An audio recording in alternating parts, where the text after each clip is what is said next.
नमस्कार दोस्तों, मैं शैलेंद्र हूँ और एक और सवाल लेकर आपके साथ हाजिर हूँ। और आज का हमारा सवाल है, क्या हिटलर लौट आया है? क्या दुनिया एक और जंग के मुहाने पर खड़ी है? दरअसल दोस्तों, हिटलर कभी नहीं मरते। वो हमारे आसपास ही रहते हैं, हमारे समाज में ही रहते हैं।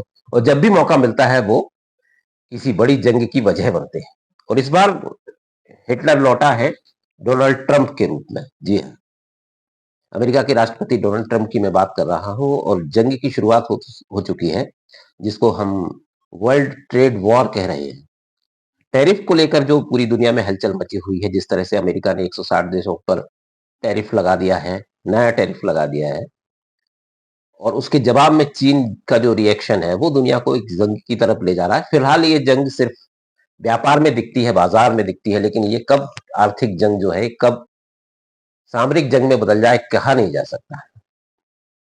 दरअसल दोस्तों, मैं हिटलर से ट्रंप की तुलना क्यों कर रहा हूं, इसकी वजह है। जब दूसरा वर्ल्ड वॉर शुरू हुआ तो जो वजह थी उसकी मुख्य वजह थी हिटलर के दिमाग का फितूर, जिसमें वो ये मानता था कि आर्यंस को इस दुनिया पर राज करने का हक है और जर्मन रेस जो है वो सर्वश्रेष्ठ रेस है। नस्लीय श्रेष्ठता का जो भाव था उसने उसने पूरी दुनिया को जंग में धकेल दिया शुरुआत में। और ट्रंप के मन में भी कुछ ऐसा ही भाव है। Great make America great again का जो भाव है, या अमेरिका फर्स्ट का जो भाव है, वो ट्रंप के दिमाग में है। और सारी लड़ाई वहां से शुरू हुई है। हालांकि उसने बहाना लिया है ये अमेरिकन जनता को अपने साथ साथ लेने के लिए, क्योंकि हिटलर ने भी ऐसा ही कुछ बहाना लिया था। तो ये व्यक्तिगत जो फितूर होते हैं उसके लिए सपोर्ट की जरूरत होती है, तो ऐसे जुमले गढ़े जाते हैं। और ट्रंप ने भी हिटलर के समान एक जुमला गढ़ा है और दुनिया को वर्ल्ड ट्रेड कह सकते हैं वॉर में एक तरह से उलझा दिया है। लेकिन अब इसकी वजह देखें हम, ये जंग आखिर शुरू कैसे हुई, तो इसकी वजह अमेरिका ही है। अमेरिका का सियानापन हम कह सकते हैं, जो उसने अतिरिक्त होशियारी दिखाई और अपने जाल में खुद फंसा।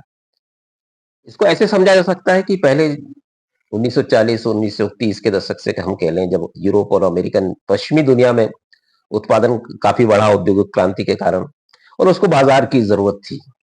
और बाजार कहाँ था? बाजार था एशियन कंट्रीज में, पूर्व में चीन सबसे बड़ी जनसंख्या, उसके बाद भारत, हालांकि अब भारत आगे निकल चुका है जनसंख्या में, पाकिस्तान, थाईलैंड, कंबोडिया, जापान, और ये सारा जो पूर्वी इलाका है, वो बड़ा बाजार था। और उत्पादन हो रहा था अमेरिका और यूरोपियन कंट्री। तो एक वैश्विक या ग्लोबलाइजेशन का एक फॉर्मूला गढ़ा गया, जिसके तहत पूरी बाजार व्यवस्था को खोला गया। इसको ऐसे समझा जा सकता है कि कोई भी देश, कोई भी कंपनी कहीं भी किसी भी देश में जाके व्यापार कर सकती है कुछ शर्तों के साथ। तो ये ग्लोबलाइजेशन का और पूरा धीरे धीरे पूरा जो दुनिया है वो एक ग्लोबल, एक गांव के रूप में आ गई कि हर जगह हर कंपनी को व्यापार करने का अधिकार है। और आवाजाही और वस्तुओं का विनिमय, बौद्धिक संपदा का विनिमय, संस्कृति का विनिमय, ये सब शुरू हुआ। और ये 1990-91 से ये दौर बहुत तेजी से के साथ शुरू हुआ, जब भारत में भी 1991 में नरसिम्हा राव के टाइम इसको भारत की नई आर्थिक नीति आई और दुनिया के लिए हमने भी अपना बाजार खोल दिया। और इसका बहुत फायदा भी मिला भारत को। और 1978 में चीन ने खोला था, लेकिन हालांकि उसने चरणबद्ध तरीके से खोला था। तो ये पूरा व्यवसाय चल रहा था, पूरी दुनिया एक एक कुटुंब के रूप में, जिसको वासुदेव कुटुंबकम का जो हमारा फॉर्मूला या हमारा जो कॉन्सेप्ट है भारतीय पुरातन भारत में, तो उस तरह से ये पूरा दुनिया एक परिवार के तौर पे चलने लगी और पूरा बाजार एक हो गया। अब दिक्कत कहाँ से शुरू हुई ये हम समझते हैं। इसमें की पॉइंट है, या जो महत्वपूर्ण बिंदु है, वो है चीन। चीन के पास जनसंख्या बहुत थी, गरीबी थी, एक तरह से मैन पावर बहुत ज्यादा था। तो चीन में जब कम्युनिस्ट शासन आया, तो उसने अपनी आर्थिक नीतियां बदली 1970 के आसपास। और फिर चीन ने अपने यहाँ उत्पादन करना शुरू किया, छोटी छोटी चीजों का, धीरे धीरे। और चूंकि कम्युनिस्ट शासन था, एक तरह की वहां तानाशाही हम कह सकते हैं कम्युनिस्ट के नाम पर। और जिस तरह से वहां पर फैक्ट्रियां खुली और जिस तरह से वहां उत्पादन शुरू शुरू हुआ, और धीरे धीरे धीरे धीरे वो एक पूरी दुनिया का एक तरह से उत्पादन केंद्र बन गया और वहां से जब चीजें एक्सपोर्ट होनी शुरू हुई, निर्यात होनी शुरू हुई, बड़ी-बड़ी कंपनियां अमेरिका में आकर चीन में आकर अपनी एस्टेब्लिशमेंट किया, अपनी फैक्ट्रियां खोली, क्योंकि मैन पावर सस्ता था और जिस तरह की तानाशाही थी, मानव अधिकारों को एक तरफ रखा गया। चीन की कई कहानियां सामने आती हैं, आपने सुनी होंगी कि किस तरह वहां से काम कराया जाता है। लोग डायपर पहन के वहां पर मजदूर काम करते हैं, ऐसी भी बातें सामने आई। जनसंख्या नियंत्रण किया गया, तो एक तरह से तानाशाही थी और वहां लेकिन उत्पादन काफी बढ़ा और धीरे धीरे चीन की आर्थिक स्थिति मजबूत होने लगी और चीन ने धीरे धीरे पूरे बाजार पे कब्जा करना शुरू किया। अब स्थिति ये हो गई कि अमेरिका में बहुत सारा माल चीन का डंप हो गया। जब सस्ता सामान अमेरिका चीन से आने लगा पूरी दुनिया में, खासतौर से अमेरिका में, तो वहां का जो स्थानीय व्यवसाय था, स्थानीय जो मैन्युफैक्चरिंग थी, उसको डैमेज हुआ, क्योंकि यहाँ से जाने वाला सामान सस्ता था और जो अमेरिका से सामान आता था वो महंगा पड़ता था। तो चीन का सामान पूरी दुनिया में बिकने लगा और धीरे धीरे अर्थव्यवस्था का जो संतुलन था, जो व्यवसाय पूरे दुनिया में इकोनॉमिकल जिसको कह सकते हैं बैलेंस था, वो बिगड़ गया और अमेरिका में रिसेशन का दौर शुरू हो गया, अर्थव्यवस्था नीचे आने लगी। और इस बीच अमेरिका ने ध्यान, जैसा मैं कह रहा था अमेरिका की होशियारी, अमेरिका अपनी सामरिक ताकत बढ़ाने में लगा रहा।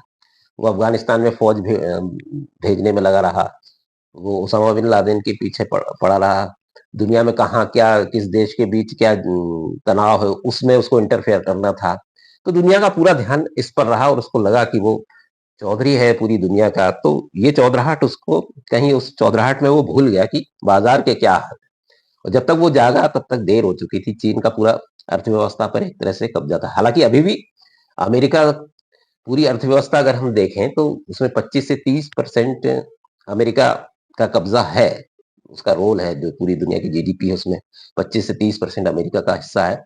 और चीन को लेकर अमेरिका क्यों चिंतित है कि उसका 20% से ऊपर हो चुका है, मतलब नेक टू नेक फाइट की स्थिति में आ चुका है, इसलिए अमेरिका के कान खड़े हुए।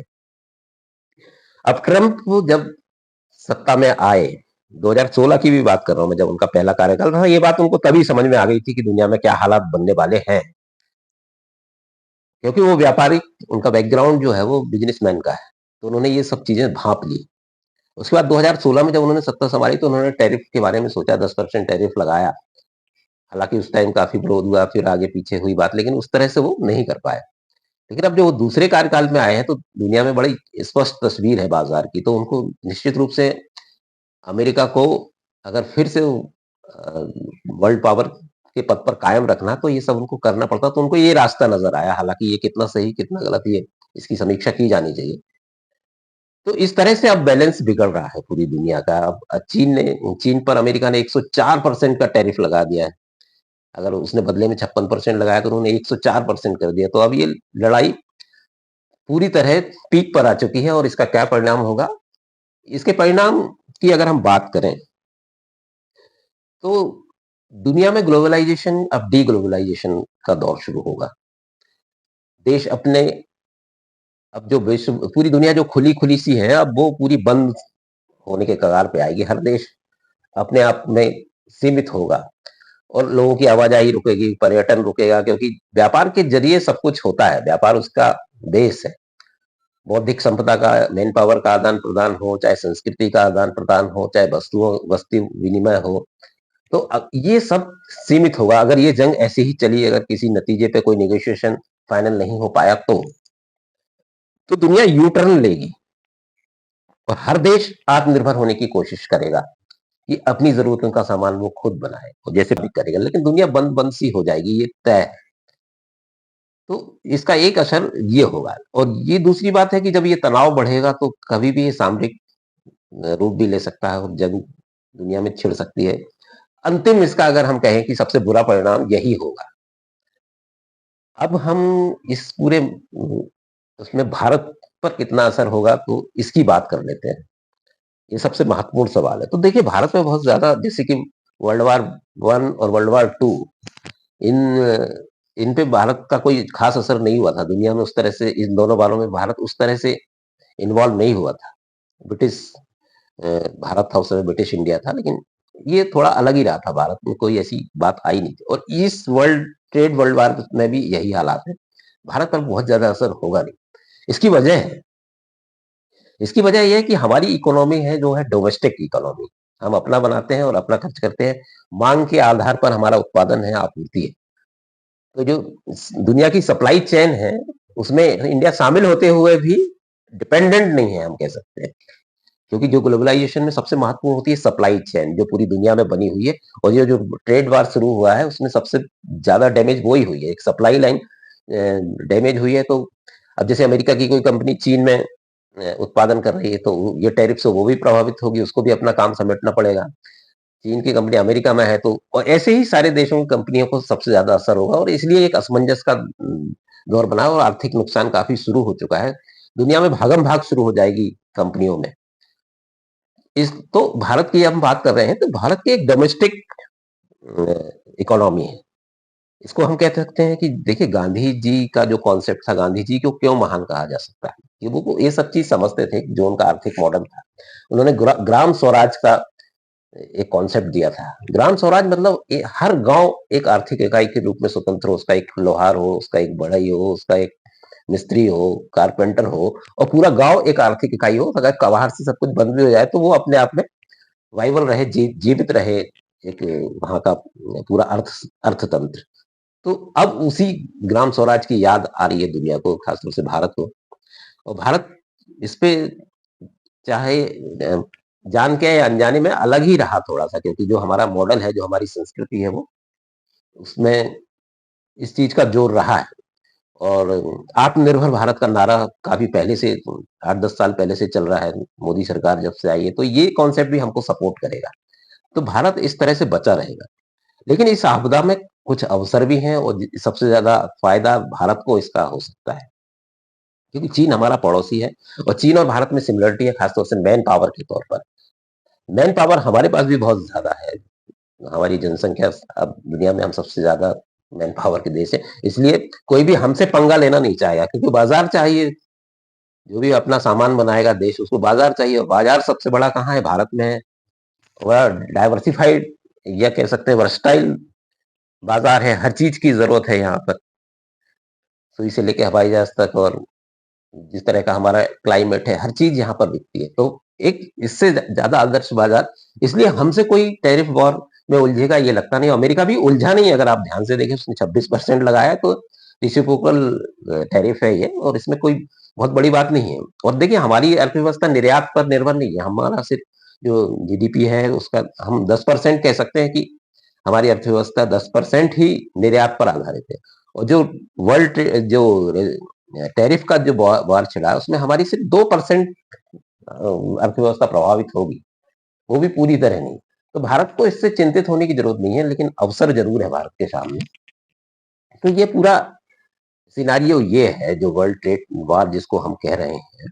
लेकिन इसमें फितूर ट्रंप का है, ये कह सकते हैं। और दुनिया किस तरफ जाएगी ये कहना बड़ा मुश्किल है। हालांकि ऐसा कहा जा रहा है कि ट्रंप व्यापारी आदमी, वो दबाव बनाएंगे और फिर बैकफुट पे आएंगे, और कुछ बातें नेगोशिएशन हो जाएगी। और एक तरह से कुछ लोगों का ये भी मानना कि ट्रंप इसमें गलत नहीं है, उनका हक है एक अमेरिका के राष्ट्रपति के तौर पर कि वो अपने देश की भलाई देखें। लेकिन ऐसे फैसले ना लें, फितूरी फैसले ना लें जिससे दुनिया में खलबली मच जाए, और फिलहाल उन्होंने यही किया है। तो ये पूरी लड़ाई हम कह सकते हैं इस दिशा में जाएगी, अब इसको देखना होगा। और भारत की जहां तक बात है, इससे ज्यादा चिंतित होने की जरूरत फिलहाल ऐसा लगता नहीं कि है। लेकिन हाँ, सतर्क रहने की जरूरत है, और दीर्घगामी नीतियां बनाने की जरूरत है। इसमें आत्मनिर्भर भारत का कॉन्सेप्ट बहुत काम आएगा। ग्राम स्वराज का की तरफ हमको फिर लौटना चाहिए। तो फिलहाल इतना ही, दीजिए इजाजत। फिर किसी सवाल के साथ मैं हाजिर हूँ। नमस्कार।